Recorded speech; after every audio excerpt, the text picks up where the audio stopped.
સૌથી પહેલા વાત કરીએ 31 જાન્યુઆરીથી શરૂ થતા બજેટ સત્રની વાત કરીએ સૌથી પહેલા, અને 31 જાન્યુઆરીથી આ બજેટ સત્ર શરૂ થશે, જે 4 એપ્રિલ સુધી ચાલશે. 1 ફેબ્રુઆરીએ કેન્દ્રીય બજેટ રજૂ કરવામાં આવશે. 31 જાન્યુઆરીએ રાષ્ટ્રપતિનું અભિભાષણ થશે. સંયુક્ત સત્રને રાષ્ટ્રપતિ દ્વારા સંબોધન કરવામાં આવશે.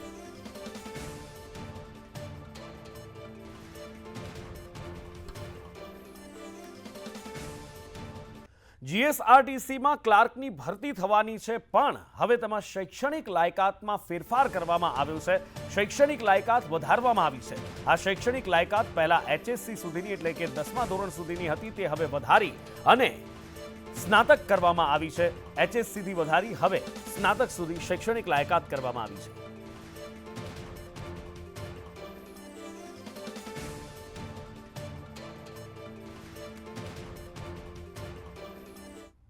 રાજ્યમાં ખેડૂતોના બેલી હોવાના તો ઘણા બધા દાવા થાય છે, પણ ખેડૂતો કેટલી મુશ્કેલીમાં જીવન ગુજારે છે. એને જણસીની આવક મેળવવી હોય, જણસી વેચવી હોય તો કેટલી તકલીફ વેઠવી પડે છે, એના દ્રશ્યો ટીવી સ્ક્રીન ઉપર છે. જે દ્રશ્યો તમે જોઈ રહ્યા છો એ ધોરાજીના છે, રાજકોટ જિલ્લાનું ધોરાજી, કે જ્યાં લાંબી કતારો દેખાઈ રહી છે. શિયાળાની રાત છે, કડકડતી ઠંડી પડી રહી છે અને ટેકાના ભાવે મગફળી વેચવા માટે ખેડૂતો લાંબી કતારો લગાવી, કિલોમીટરોની કતારો લાગેલી છે. સવારે જ્યારે માર્કેટિંગ યાર્ડ ખુલે, પોતાનો વારો જલ્દીથી આવે એની રાહ જોઈ અને ખેડૂતો આખી રાત આ જ રીતે પોતાના ટ્રેક્ટરની રખેવાળી કરતા ખુલ્લામાં સૂવા મજબૂર બન્યા છે.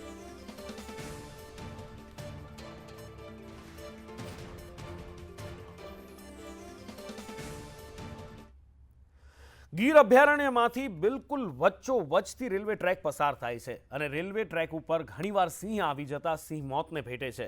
હવે એઆઈનો ઉપયોગ કરવાનો નિર્ણય લેવામાં આવ્યો છે, જેમાં ગુજરાત હાઈકોર્ટમાં રેલવે વિભાગે જવાબ આપ્યો છે કે રેલવે ટ્રેક પર સિંહોની હાજરી જો આવશે, 50 મીટરના રેડિયસમાં જો સિંહ આવી જશે તો એઆઈ તેને ડિટેક્ટ કરશે અને ટ્રેનના ડ્રાઈવરને એઆઈ દ્વારા એલર્ટ આપવામાં આવશે. ફોરેસ્ટ અધિકારીને સિંહોની હાજરીની જાણ થઈ જશે અને સાથે જ ટ્રેનના ડ્રાઈવરને પણ જાણ થશે.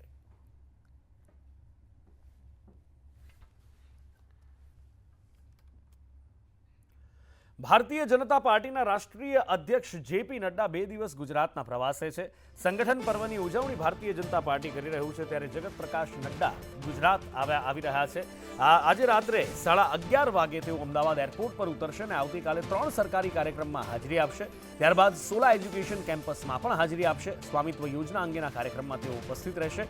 IIM અમદાવાદ કેમ્પસમાં પણ તેઓ જવાના છે. એ ઉપરાંત મેડિકલ હેલ્થકેર સેમિનારમાં તેઓ વિદ્યાર્થીઓને સંબોધિત કરવાના છે અને રવિવારે બાપુનગરમાં તેઓ વિશાળ સભાને સંબોધિત કરવાના છે.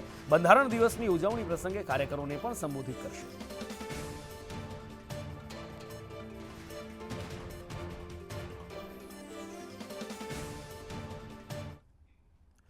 આ બધા વચ્ચે એક આક્ષેપ લગાવવામાં આવ્યો છે કોંગ્રેસ દ્વારા કે મિલની સરકારી જમીન બારોબાર વેચી દેવાઈ છે. કોંગ્રેસ પક્ષના નેતા અમિત ચાવડા દ્વારા આરોપ લગાવવામાં આવ્યો છે. સાથે જ મુખ્યમંત્રીને પત્ર લખી અને તપાસની માંગ પણ કરી છે. મિલોની જમીન વેચી દેનાર સામે તપાસ અને કડક પગલાં લેવામાં આવે તેવી માંગણી કરવામાં આવી છે. જે ગોમતીપુર વોર્ડમાં ભારતીય જનતા પાર્ટીના જનરલ સેક્રેટરીએ પોતાના લેટર પેડ પર લખ્યું કે હું 35 વર્ષથી ભાજપનો કાર્યકર છું.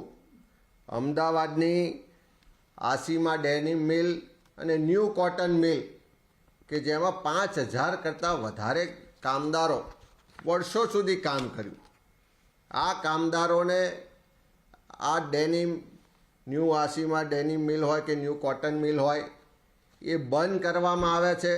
કામદારો પાસે જબરજસ્તીથી રાજીનામા લખાવવામાં આવે છે અને જે કામદારોને એમાંથી હકના નાણાં મળવા જોઈએ એનો આજ દિન સુધી 1 પણ રૂપિયો આપવામાં નથી આવતો.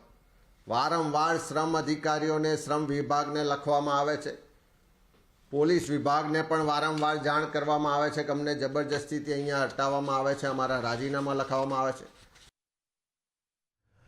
અમદાવાદમાં એક કળિયુગી પુત્રનો તરખાટ સામે આવ્યો છે, જેણે માતા ઉપર ત્રાસ ગુજાર્યો છે. 65 વર્ષની માં છે કે જેને ઘરના રૂમમાં પૂરી રાખી અને માર માર્યો છે.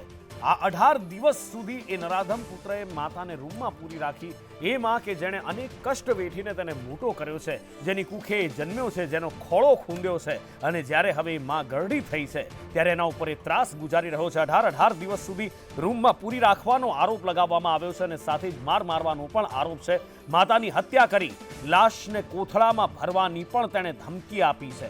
પારિવારિક ઝઘડામાં માતા પર શારીરિક અને માનસિક ત્રાસ ગુજારતો હોવાનું સામે આવ્યું છે. અને એટલું જ નહીં, માનું પેન્શન આવે છે એ પણ આ નરાધમ પડાવી લેતો હતો.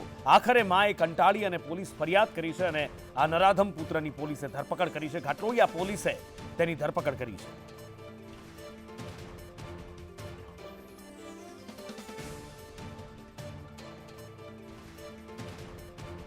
નશો કરવા માટે હવે નશેડીઓ એક નવો રસ્તો અપનાવી રહ્યા છે અને એ છે કફ સિરપ. ત્યારે ભાવનગરમાંથી કફ સિરપનો મોટો જથ્થો ઝડપાયો છે. ઘોઘા સર્કલ પાસેથી 500 કફ સિરપની બોટલ સાથે એક વ્યક્તિને ઝડપી પાડવામાં આવ્યો છે. એસઓજીએ આ ઓપરેશન પાર પાડ્યું છે અને એ વ્યક્તિને ઝડપી વધુ તપાસ હાથ ધરી છે.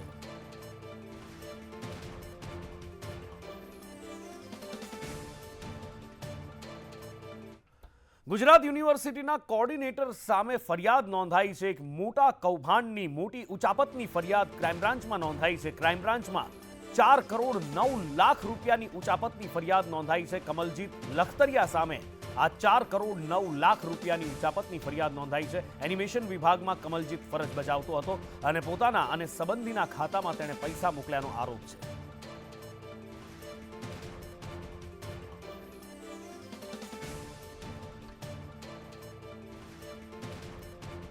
કોલસાના કાળા કારોબારનો પર્દાફાશ થયો છે. સુરતના કામરેજના ઉંભેડ ગામે એસએમસીએ દરોડા પાડ્યા હતા અને પોર્ટ ઉપરથી આવતા ઇમ્પોર્ટેડ કોલસામાં ભેળસેળ થતી હોવાનો, હલકી ગુણવત્તાનો કોલસો મિક્સ કરી વેચતા હોવાના કૌભાંડનો પર્દાફાશ કર્યો છે. હાઈવે નજીક આવેલા ગોડાઉનમાં આ કાળો કારોબાર ચાલી રહ્યો હતો, જેમાં કાર રોકડ સહિત 1 કરોડ 33 લાખનો મુદ્દામાલ જપ્ત કરી 7 લોકોની અટકાયત કરી છે અને 3 લોકોને વોન્ટેડ જાહેર કરવામાં આવ્યા છે.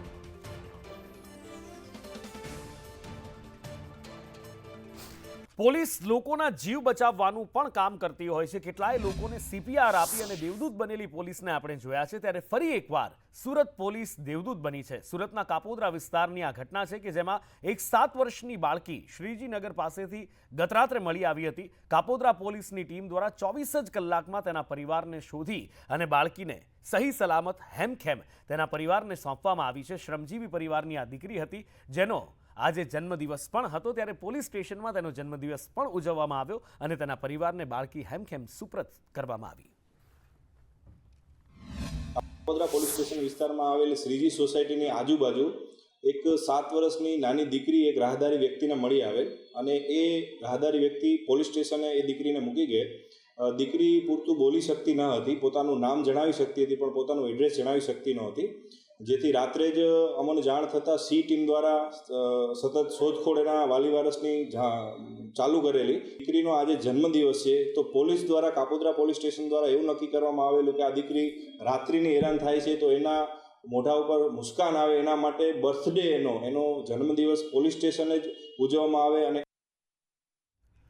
પ્રદૂષણ સૌથી મોટી સમસ્યા છે ને ઘટાડવા અલગ અલગ નુસ્ખા અજમાવવામાં આવતા હોય છે ને એમાં હવે અમદાવાદ મ્યુનિસિપલ કોર્પોરેશન પણ પાછળ નથી રહ્યું. અમદાવાદ મ્યુનિસિપલ કોર્પોરેશને એક યોજના બનાવી છે જેમાં અગાસીમાં બગીચો હોય, પાર્કોલેટિંગ વેલ હોય તો ટેક્સમાં લાભ આપવામાં આવશે. 1 કિલોવોટની સોલાર પેનલ હશે તો પણ લાભ મળશે. આ ત્રણેય બાબતોનું પાલન કરનારને 10% ટેક્સ રિબેટ આપવામાં આવશે. અગાઉ અમદાવાદ મ્યુનિસિપલ કોર્પોરેશને 2 મહિના પૂરતી આ યોજના પાયલટ પ્રોજેક્ટ તરીકે શરૂ કરી હતી, પણ હવે આખા નાણાકીય વર્ષ માટે આ યોજનાનો લાભ મળશે. ફ્લેટ ધારકો માટે પણ આ બાબતે વિચારણા કરવામાં આવી રહી હોવાનું અમદાવાદ મ્યુનિસિપલ કોર્પોરેશનનું કહેવું છે.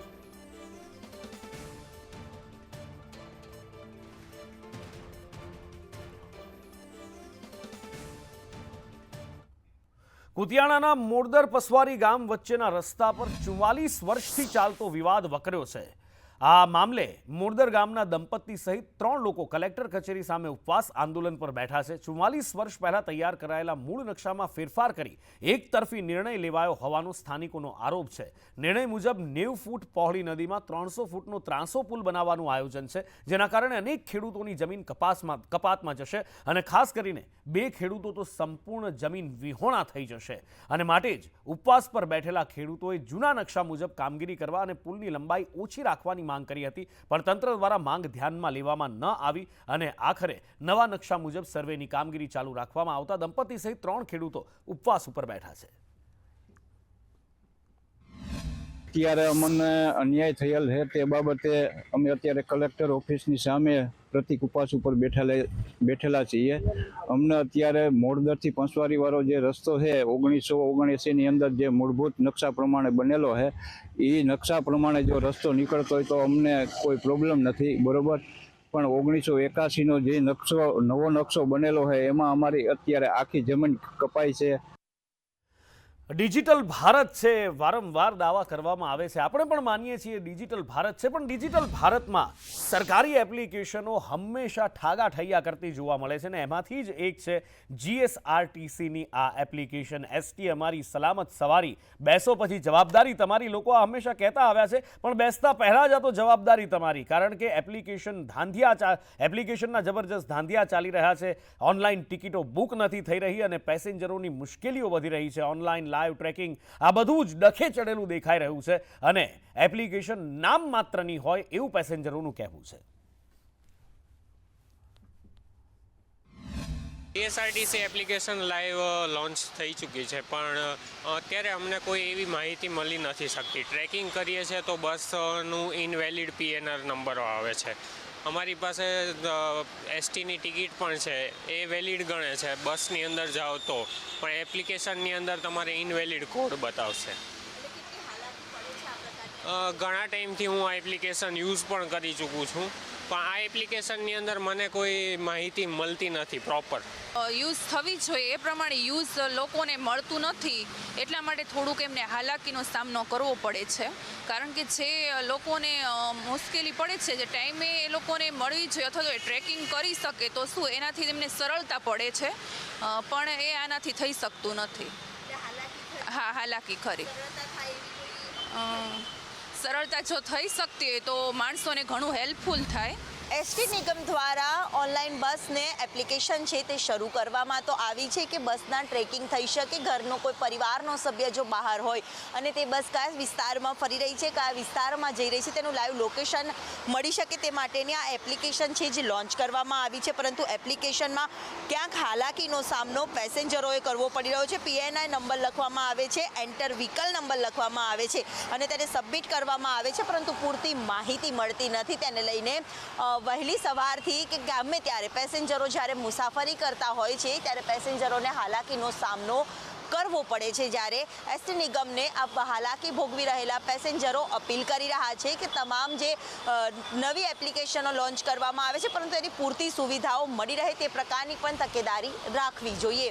કેમેરામેન સંદીપ રાઠોડ સાથે દિવ્યા ચૌહાણ, સંદેશ ન્યૂઝ, અમદાવાદ। શક્તિપીઠ અંબાજીના વિકાસ માટે મંદિરના શક્તિદ્વારથી ગબ્બર પર્વત સુધી શક્તિ કોરિડોર પ્રોજેક્ટ શરૂ થવા જઈ રહ્યો છે, જે અંતર્ગત 89 મકાનોને નોટિસ આપવામાં આવતા સ્થાનિકોમાં રોષ ભભૂકી ઉઠ્યો છે। શક્તિ કોરિડોર પ્રોજેક્ટમાં જગ્યા ખુલ્લી કરવાની નોટિસ મળતા ઘરના બદલે ઘરની માંગ સાથે અસરગ્રસ્તો વિરોધ પ્રદર્શન કરી રહ્યા છે। મકાનની રક્ષા કરવા અસરગ્રસ્તોએ રબારીવાસથી અંબાજી મંદિર સુધી માતાજીની ધજા અર્પણ કરી પ્રાર્થના કરી હતી।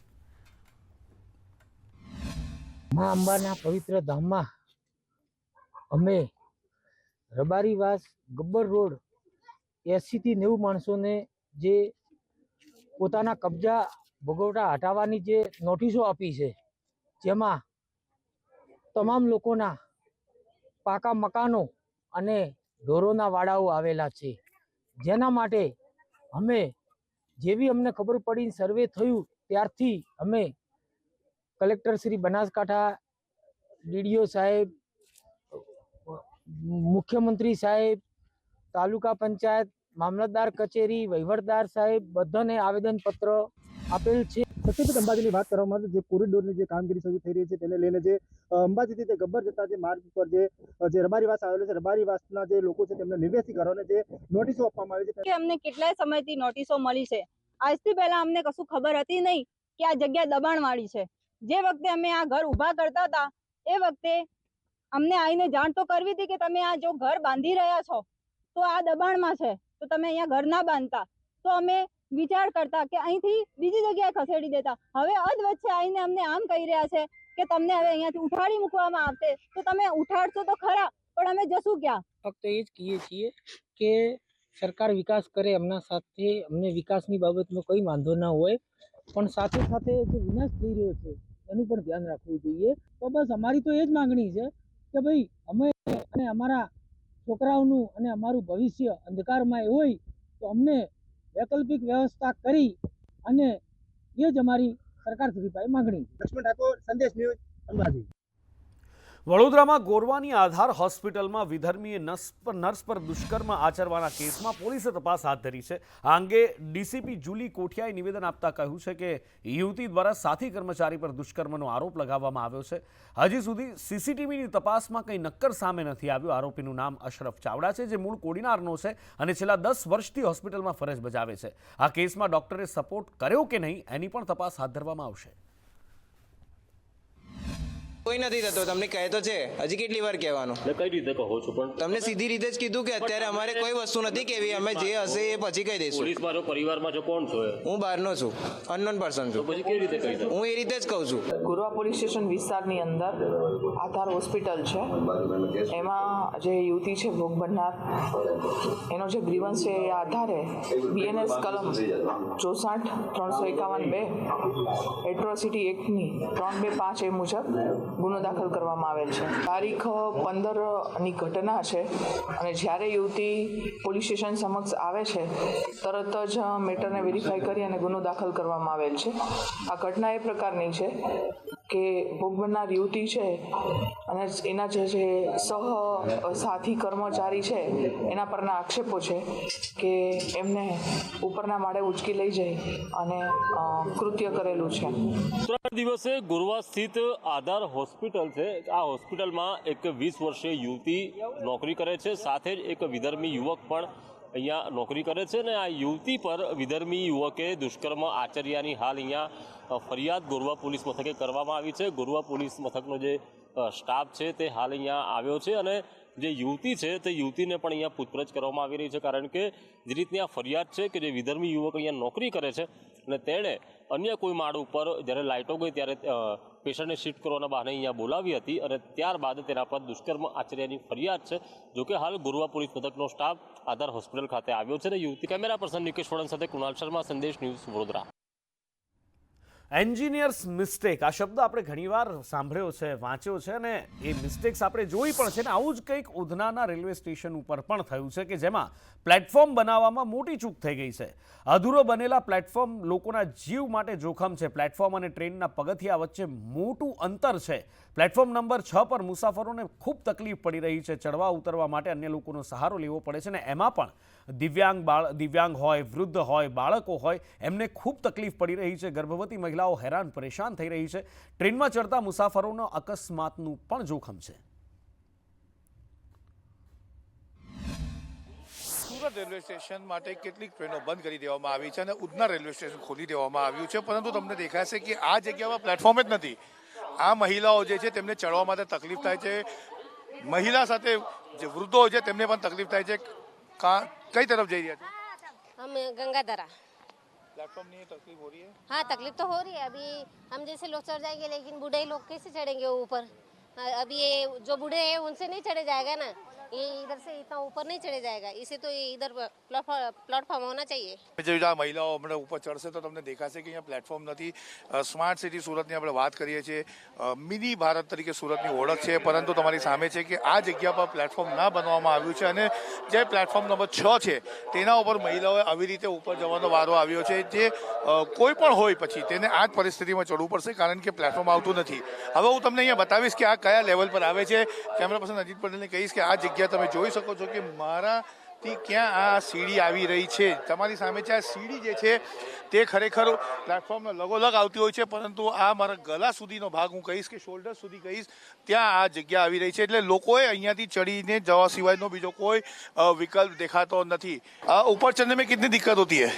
बहुत ज़्यादा दिक्कत होती है. प्लेटफॉर्म की जरूरत है ना? हाँ, प्लेटफॉर्म की जरूरत है क्योंकि बुजुर्ग इंसान से चला नहीं जाता. ऊपर चढ़ने से ऊपर चढ़ने में कितनी दिक्कत होती है? हाइट ज़्यादा होने से तकलीफ तो होती है. प्लेटफॉर्म जरूरी है? हाँ, ज़रूरी है. एटलीस्ट उसका हाइट उस ट्रेन के हाइट से मैच करना चाहिए. લોકોની બી માંગ ઉઠી છે કે પ્લેટફોર્મ નંબર 6 જે ઉધનામાં આવ્યું છે તેનું ખરેખર રિનોવેશન કરવામાં આવ્યું છે. પ્લેટફોર્મ બનાવવા બાદ પ્લેટફોર્મ નંબર 6 ને શરૂ કરવામાં આવે તેવી માંગ ઉઠી છે, કારણ કે ચડવામાં લોકોને તકલીફ પડી રહી છે. કેમેરા પર્સન અજીત પટેલ સાથે આઝમ સાલે, સંદેશ ન્યૂઝ.